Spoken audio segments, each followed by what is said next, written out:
So good afternoon, everybody. Welcome to our monthly installment of our Preccelerator U workshops.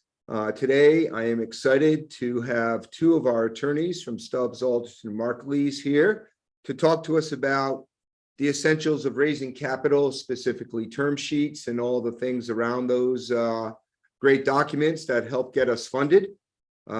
First is Durdana Karim. She's one of our associates, and she and Kelly Laffey, one of our partners, is going to present to us today. I'm going to let them handle the rest of the introductions. So hang on, I'll get them spotlit and we'll be able to get started here. All right.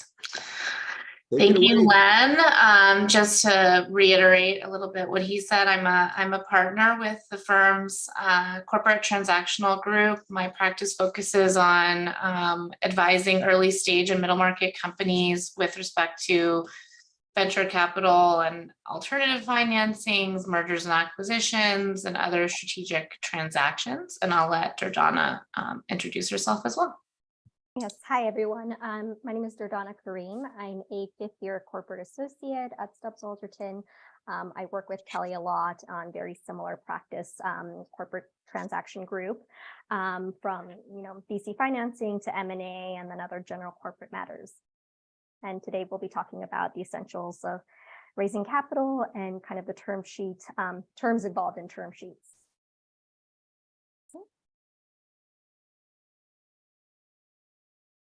So just as a general overview of what we're going to discuss today, typically these groups tend to be on the earlier side of things. So we do like to focus mostly on kind of what is a term sheet, when can you expect to see a term sheet in your company's journey.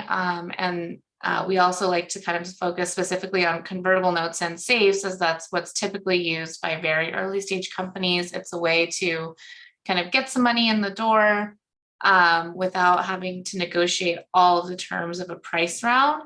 We will, of course, go through the key terms of a priced equity financing as well, but we do tend to focus a little bit more on convertible notes and safes, but we'll also kind of gear our presentation a little bit towards the questions to the extent people ask questions. So that's what we're going to talk about today.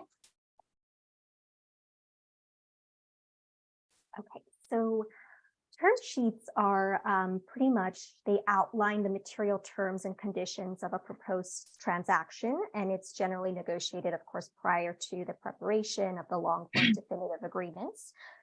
Typically, they're non-binding except for confidentiality and exclusivity provision, and you would want to include the provision that says that the term sheets are subject to the satisfaction of due diligence and contingent upon the negotiation and execution of long-form documents.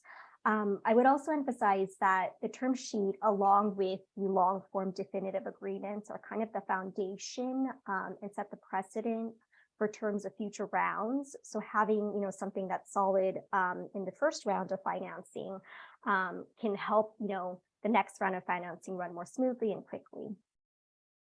I'll just add that a question I get a lot is from companies, at least, is should I be expecting an investor to send me a term sheet, or should I serve up a term sheet? And the answer is it really depends. Typically, you'll see an investor serve up a term sheet. These are the terms on which we're willing to offer the company funding.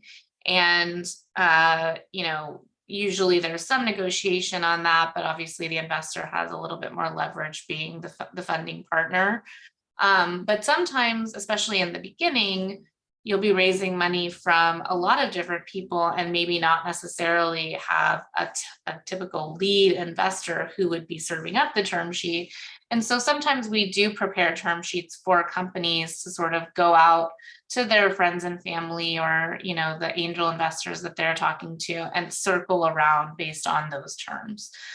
So it really kind of depends on the context, the kinds of investors you're talking to, and as we're going to get to this a little bit later, but the biggest question is, what's the valuation? And so if you've got a pretty firm stance on valuation, I think you can definitely go out with your own term sheet.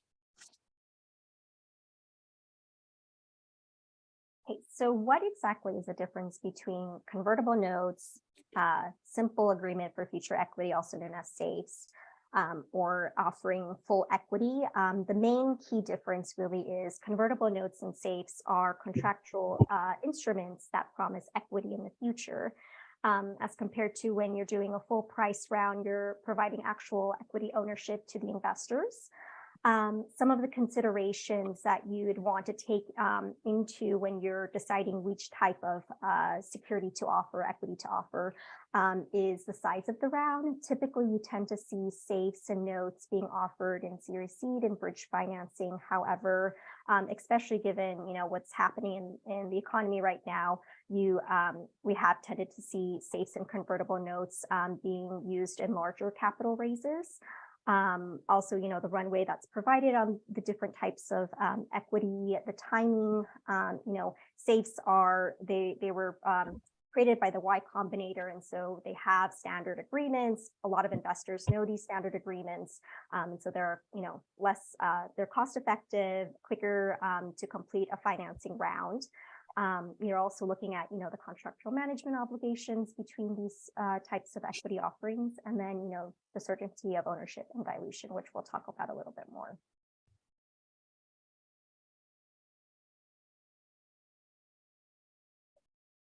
So just to take a step back, we're just going to look at sort of a very basic calculation, and this is looking at the easiest rounded numbers that you could possibly have.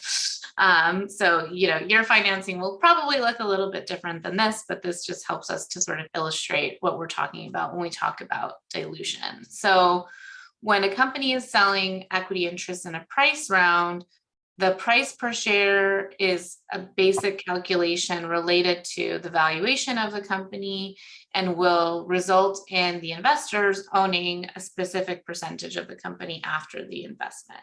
So if the pre-money valuation is $9 million and the company has 9 million fully diluted shares prior to the financing, then the price per share in the round will be $1 per share.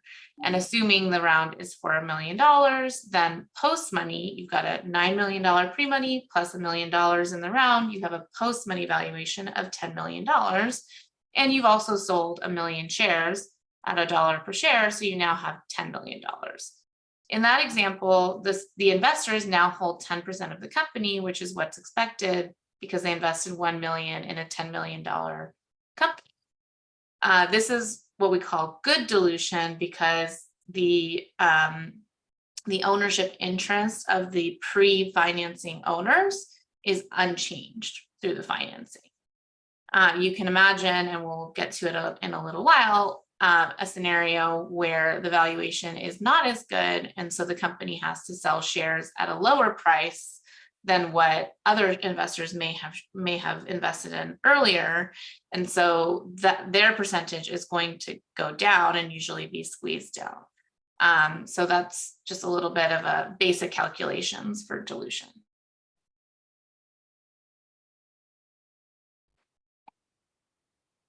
So two of the key terms that you tend to see in term sheets for convertible notes and SAFEs are capped valuation, or a cap, and a discount, and we'll discuss what both mean shortly.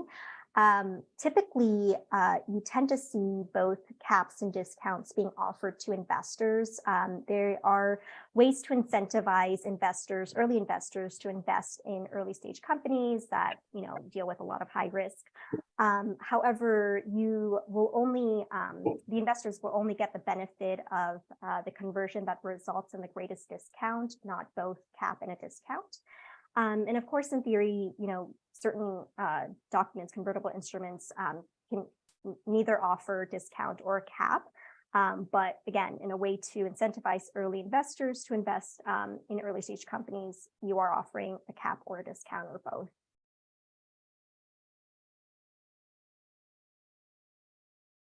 Yeah, so the first kind of big term is the cap, which goes to the valuation, because the cap, it's not actually setting the valuation at the time. That's sort of one of the bigger benefits of doing a convertible note or SAFE, is that you don't have to actually say, well, today my company is worth X dollars. You're just saying that, well, you're investing this amount of money and it will convert at no greater than this valuation. So it's a capped price for purposes of when the note or the safe would convert.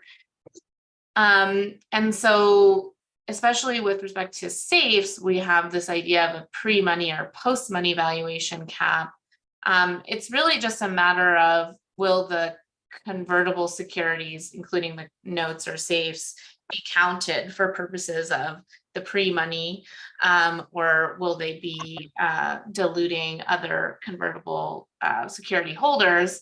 Neither is better than the other. I think Y Combinator came out with their post-money valuation safe a couple of years ago, and so it seems like almost all safes we do now are post-money.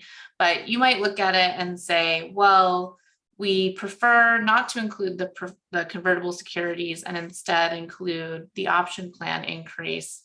For whatever reason, that might make more sense for the company. But the real point of this is just to look at what it says in your document and make sure that you're calculating the price correctly and the discount and the capped price correctly, and make sure that it's doing that in your equity documents.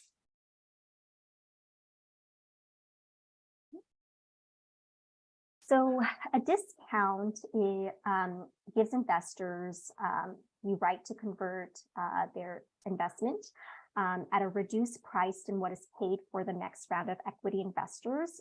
So typically you tend to see discounts range from 10% to 30%.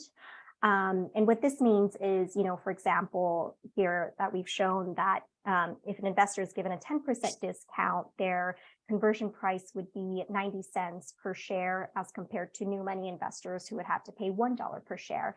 And so in essence, it gives the investors the ability to purchase more amount of shares for the investment that they made earlier on. And again, as explained before, you may be offering both a cap and a discount to incentivize investors to invest earlier on, but the investors will only get the benefit that results in the more beneficial term for them, but not both.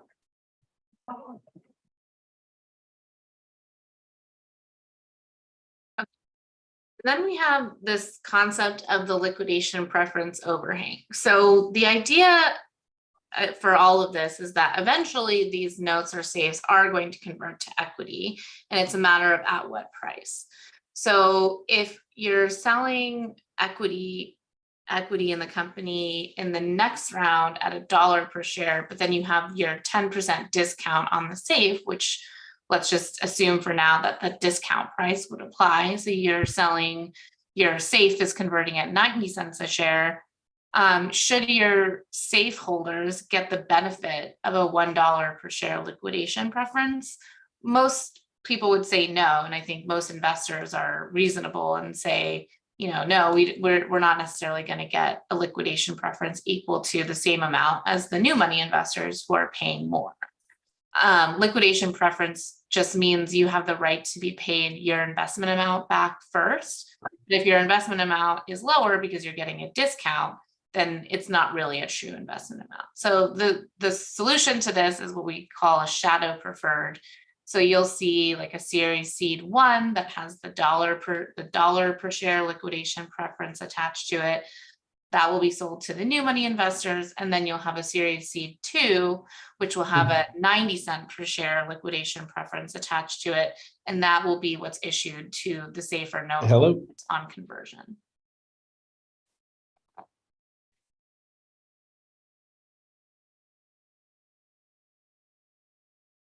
So some of the other kind of consideration of items that you'd want to include in your term sheet for convertible notes and safe raises include whether you're offering a side letter, or if there is a lead investor, they're requesting side letter. Side letters tend to include certain rights to these investors, including participation rights in future rounds, board observer seats, or similar management rights. the maximum size of the raise, what qualifies as qualifying financing that can trigger automatic conversion of these convertible notes or safes, and whether investors have a right for optional conversion. Because convertible notes are a debt instrument, you will of course see terms of maturity date, what's exactly the maturity date, interest rate, and if a company has a prior debt with a bank or other financial institution, whether the convertible note or safe, usually the convertible note, would be subordinate to that debt. And so do the investors need to sign into a subordination agreement? You'll also want to include certain approval requirements for amendments. We tend to see a lot of majority approval requirements or some other threshold, 2/3 threshold, and whether investors will have any blocking rights to those amendments.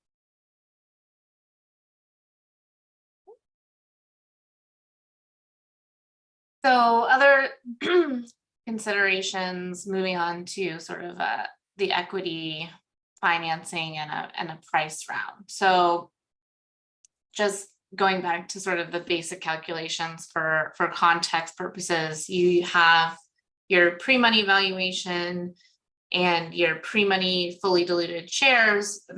That's how you calculate your price per share. So valuation divided by your number of shares. And then you'll get your post-closing capitalization by adding the number of shares that you sold at that price.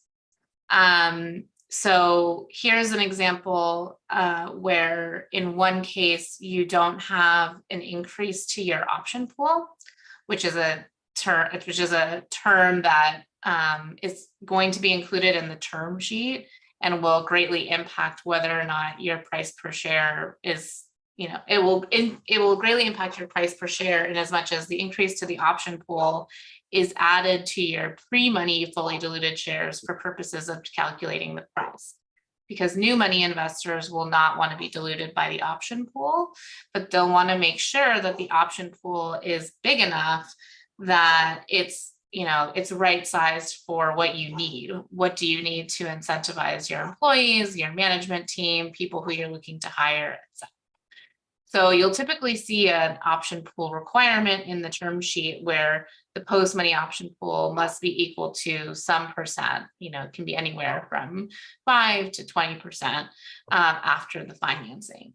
So you can see here that has a significant impact on the dilution. So the existing stockholders without any option pool increase will still hold 67.86% after this financing. But when there's a target 10% available pool, they get knocked down to 61%. And so it's just a little bit different. So usually what we do when we get a term sheet, and what we encourage everyone to do, is to actually model out what the post-closing capitalization is going to look like based on the terms, including the option pool increase or anything else that's going to impact it, converting safes, etc. So this is just an example of how you can do that.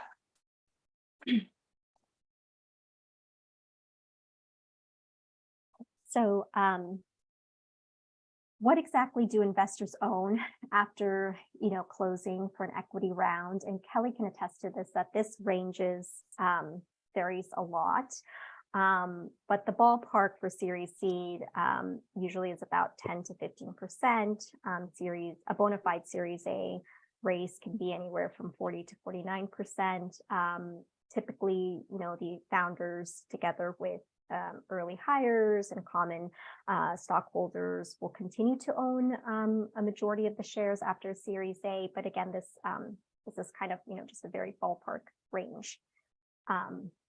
Yeah, I would even, this is changing all the time, and we have attempted to kind of change it with what's going on, but it's really specific to every company. So if you don't own a majority after your Series A, like, you haven't done anything wrong. This is just, it's just fluctuating all the time, and certainly is impacted by market conditions and the availability of capital. So,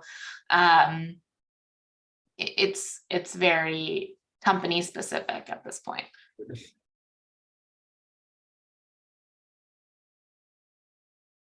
So other rights in equity financings that you'll see covered in the term sheet, certainly the economics, right? Liquidation preference, we talked about that a little bit earlier about, it's your right to get your money back first. It's really a downside protection. So if the funds available in a liquidity event are not enough to get everybody their money back, the preferred stock have that right to get paid first, as opposed to any participation by the common. There are other ways to structure that so that it's like a participating preferred. So you get your money back first and you get to participate with the common and anything after that. That's more investor friendly, and it's certainly less common than we typically see. But again, with market conditions changing, you might start to see things like that again. Usually it's a 1x preference. You might see something more than 1x in a particularly distressed financing, but it's usually 1x. And then look at dividends. Usually they're not accruing, they're only paid if, when, and as declared by the board. And so we don't typically see dividends in corporations, but there's usually that right there that the preferred will be paid the same dividend as the common, or some kind of premium on the dividends to the preferred if they are declared. And then the other thing is anti-dilution protection. So you'll see that investors commonly want some anti-dilution protection. So say they're investing in this round at a $10 million pre-money valuation, they want some protection if you then go and raise funds at an $8 million valuation after that. There are two kinds of anti-dilution protection: full ratchet and broad-based. I've quite frankly never seen full ratchet in my entire practice of law, but it could be coming back. You might not, you might know, but I would definitely push for broad-based weighted average. That means that there's going to be a average conversion price calculated based on how much money you actually raise at that lower valuation, as opposed to just ratcheting down your conversion price all the way down to whatever you have to raise at that price. So it's much more company friendly, founder friendly to have the broad-based weighted average. And then preemptive rights. So most deals will include the right for the investors to participate in future rounds. They'll want their pro rata share of any future round. And this is quite common, but I think the main thing that you want to look out for here is, does every investor get it? Does a certain level, like above a certain threshold, get it? This is definitely something you want to think about as your cap table grows and you have more and more investors, and you have this sort of administrative burden that you now have to go out and offer your financing to all of them, and just can certainly make for a longer process in closing the next round. So those are just some things to think about at the term sheet stage, because you want to make sure that everyone's aligned with who's going to get these rights. Okay, so the other set of rights that's provided in the term sheet are the voting rights. Typically, these are a way for the preferred investors to get protective provisions, which require the company to get approval from these preferred investors in order to take certain company action, including the sale of the company, offering sale of senior stock, amendments to the articles of incorporation, bylaws that adversely affect the investors. You also want to include that these, like Kelly had mentioned, if there is a minimum threshold in order for these rights to continue on, if that threshold falls below a certain amount, these protective provisions are no longer there.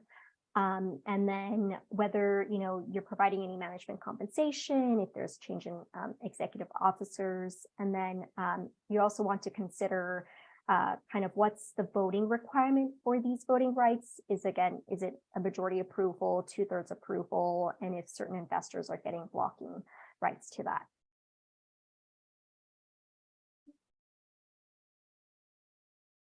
And then some other rights and restrictions you might see in an equity financing relating to the board composition. So sometimes an investor will want a board seat or multiple board seats, or they'll want a board seat and they'll want an observer, or a smaller investor might want an observer, that kind of thing.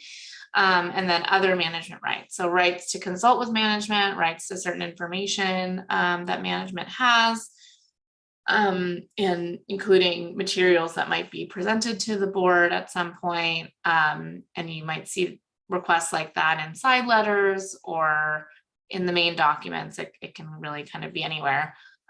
Those are things that we suggest getting addressed at the term sheet stage, just because it's much easier to kind of finalize the documents faster when those things have been agreed.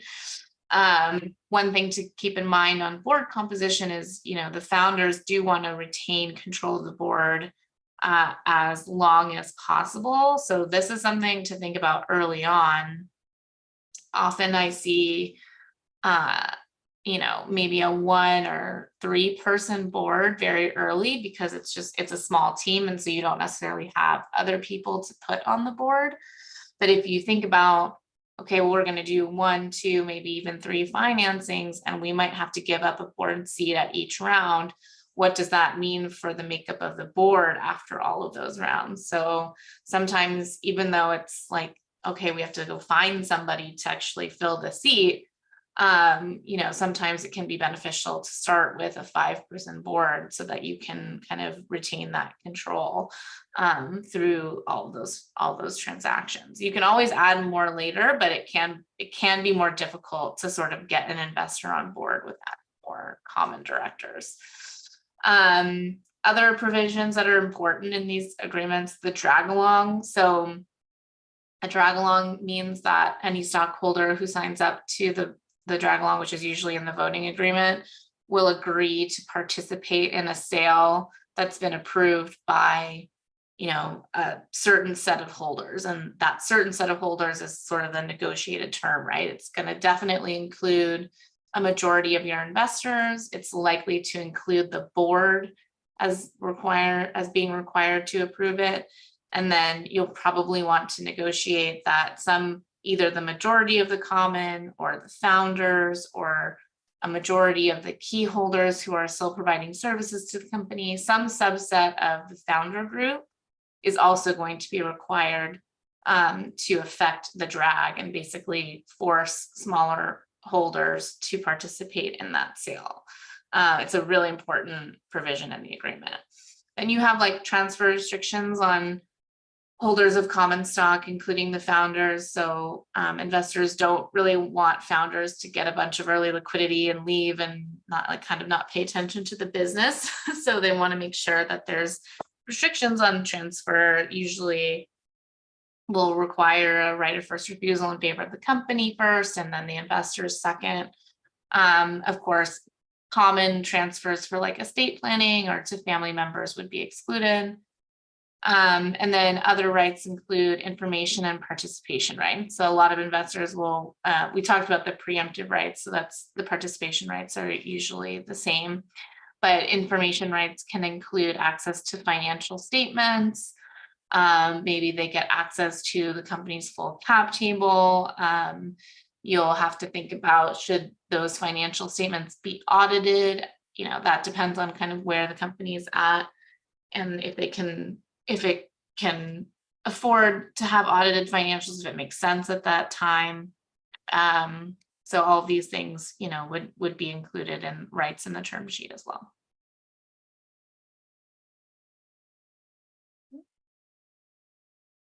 We're done with this. Well, that went pretty fast because we didn't have any questions. Does anybody have any questions now?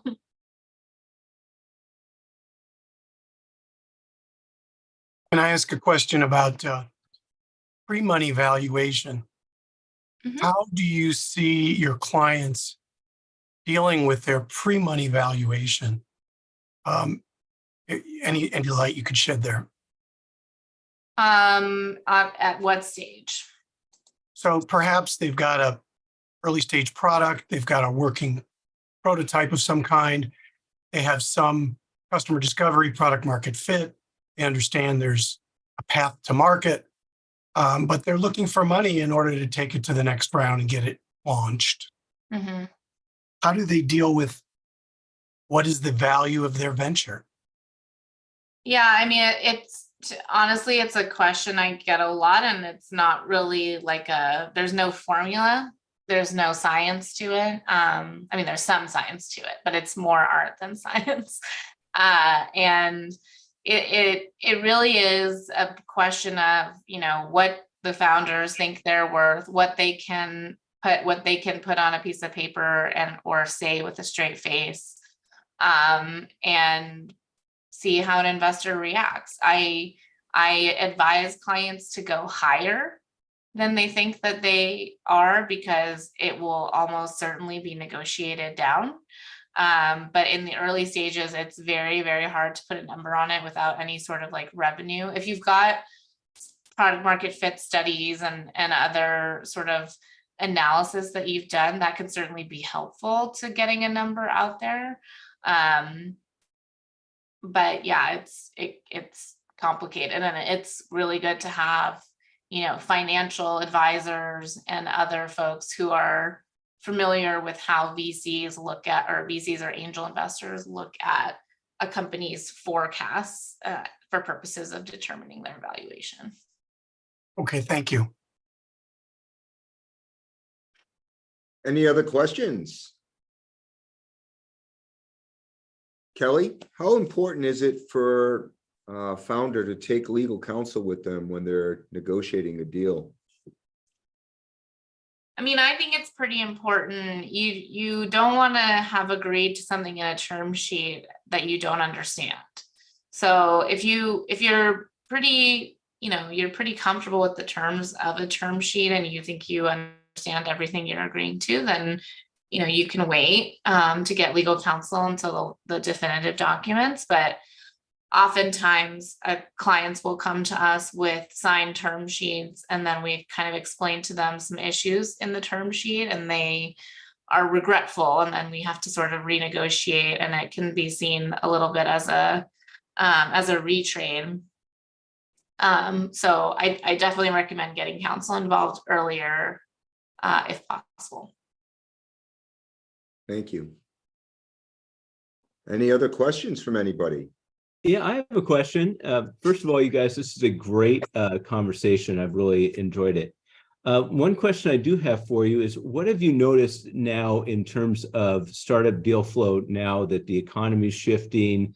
There's obviously a lot of liquidity issues. We have banks failing. What's it like out there for startups to raise funding? Is there a chance? Is this something that we should consider, or is it like you guys should just throw in the towel now and just assume that funding is just not available?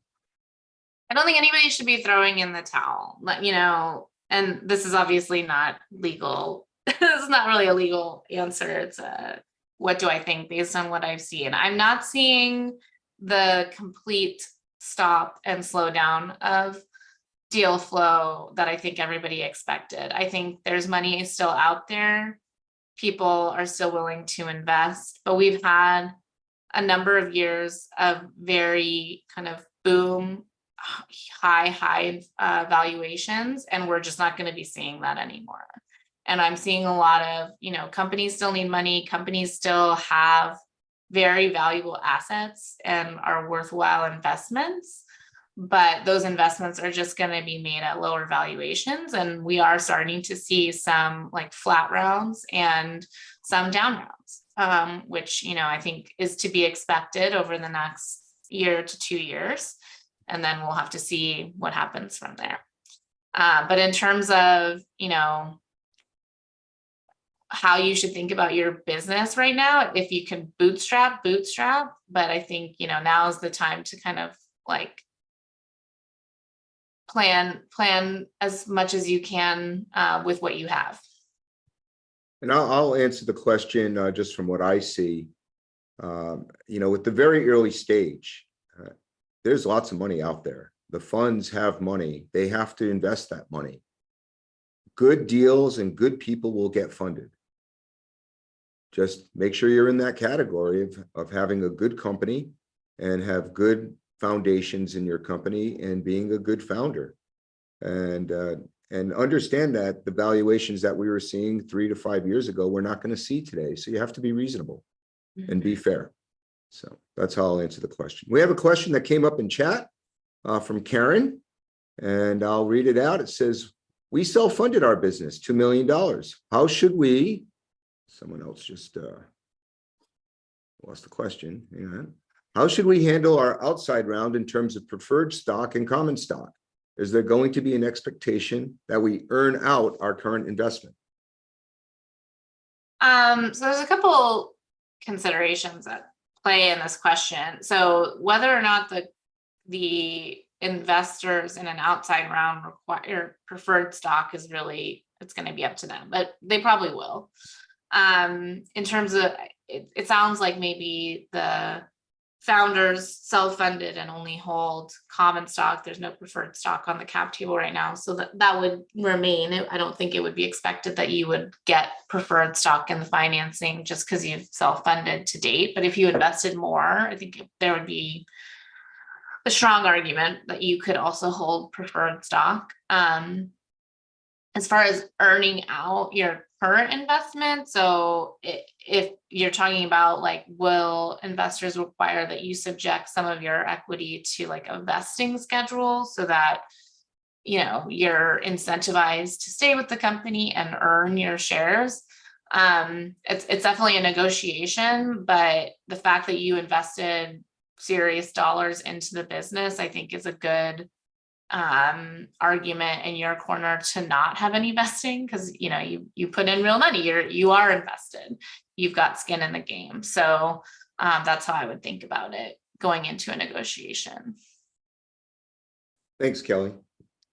Are there any other questions? I have a quick question.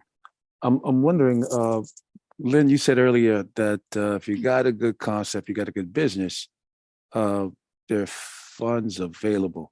What added precautions should founders be thinking of in terms of where to do their banking business these days? That's a whole nother discussion. I will tell you from everything that I've read, Lamont, that your money's safe in the banks. The banks are being they're regulated and they're being looked after by the Fed. And I wouldn't lose a lot of sleep over that right now. I think there's other things to lose sleep over. But generally speaking, your money's safe. If you have, assets over $250,000, you can diversify it, put in different accounts. The Manufacturers Bank does that for you. You can put, multi-million dollars in deposits, and then they spread it around to other smaller banks to protect that investment through FDI insurance. So there's lots of options out there, but I wouldn't lose a lot of sleep over it right now. Thanks. Kelly, did you want to add anything to that? No, I agree that I think the only thing and the best thing you can do is to diversify where your deposits are held. And that's what most companies are doing now.